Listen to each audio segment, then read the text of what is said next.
Dogajanje okrog Zavoda za turizem se še ne umirja, ravno nasprotno. Ponovn zaplet z nezakonitim sklicem korespondenčne seje kaže, da organizacija prireditve Split v Mariboru, Maribor Splitu še ne bo dobila epiloga.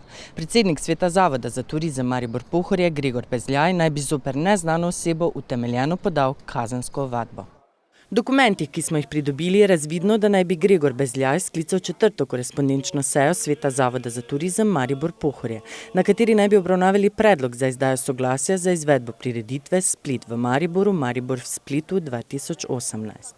Ja, tako je 31.3. sem strani osebe prejel dokumente, ki so vsebovali dejansko moj podpis, bili sestavljeni brez moje vednosti, prav tako tudi o sami zadevi, katera je vsebovala noter, nisem bil seznanjen, ne prej, ne kasneje, ker je prišlo za dokumente iz strani, ki niti nimajo najmanjše povezave z dogajanjem, kateremu bili ti dokumenti tudi namenjeni, je dejansko res, da sem podal kazensko ovadbo zoper neznano osebo. Smatram, da bi na osnovi teh dokumentov lahko prišlo tako do zlorabe mojega imena, kot tudi posredno bi lahko prišlo do zlorabe tudi proračunskega denarja.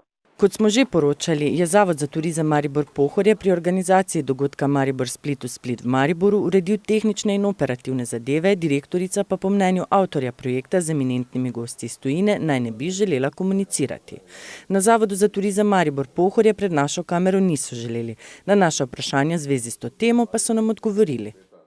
Doris Urbančič-Vindiš je bila v rednem kontaktu z gospo Aljano Vukšič, direktorico turistične zajednice grada Split, že od meseca junija 2017 naprej, tudi v povezavi z zadevano prireditvijo. Protokolarnih dogodkov se v času bolniške ni udeleževala. K sklicu 4. korespondenčne seje so priložili tudi glasovnico, s katero bi člani sveta Zavoda za turizem odločali, ali soglašajo z izvedbo prireditve Split v Mariboru, Maribor Splitu. Odgovore pa naj bi po elektronski pošti posredovali svetovalki direktorice Zavoda za turizem Maribor Pohorje, Darji Jemeršič, sicer strokovni sodelavki za javna naročila in urejanje poslovne dokumentacije. Ena od možnosti sporočanja pa je bila kar po telefonu.